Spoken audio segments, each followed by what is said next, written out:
ये बताया था मैंने आपको बेटा, आपकी जो साउंड जाती है वो किस फॉर्म में जाती है, सबको पता है, वेव की फॉर्म में जाती है, जो कि वाइब्रेशन होके एक वेव को वो करवाती है ना। तो ये थी आपकी इस तरीके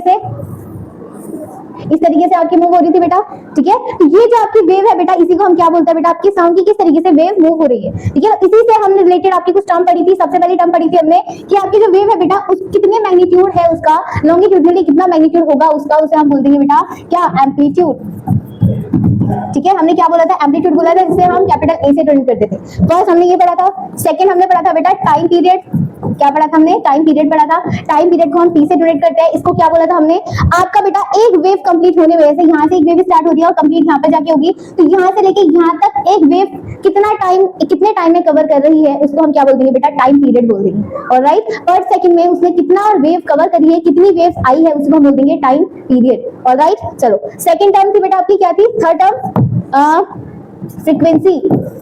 क्या थी बेटा, फ्रीक्वेंसी, जिसे हम एफ से डिनोट करेंगे, स्मॉल से, या फिर मैंने एक बार बताया था न्यू, ये वर्ड था आपका, ठीक है। तो ये क्या होता है बेटा, फ्रीक्वेंसी क्या बताती है आपकी, कि आपने बेटा कितनी नंबर ऑफ ऑसिलेशन हुई है आपकी, नंबर ऑफ ऑसिलेशन पर सेकंड में, एक सेकंड में बेटा कितनी नंबर ऑफ ऑसिलेशन कंप्लीट हुई है, मतलब आपकी कितनी एक कंप्लीट वेव कवर हुई है हर सेकंड में, उसे हम क्या बोलते हैं बेटा, फ्रीक्वेंसी बोलते हैं। जैसे सपोज करो आपके पास एक सेकंड के टाइम में, एक सेकंड के टाइम में उसने यहाँ से लेके यहाँ तक क्या करी बेटा, एक वेव को कंप्लीट करा, तो ये यहाँ से लेके यहाँ तक क्या हो जाएगा बेटा, वन वेव, या फिर आप बोल सकते हो वन ऑसिलेशन। और इसकी यूनिट क्या आती है बेटा, इसे हम किससे मेजर करते हैं, हर्ट्ज से मेजर करते हैं, ठीक है। तो क्या बोल दोगे, वन फ्रीक्वेंसी किसके इक्वल हो जाएगी बेटा, वन हर्ट्ज के इक्वल हो जाएगी।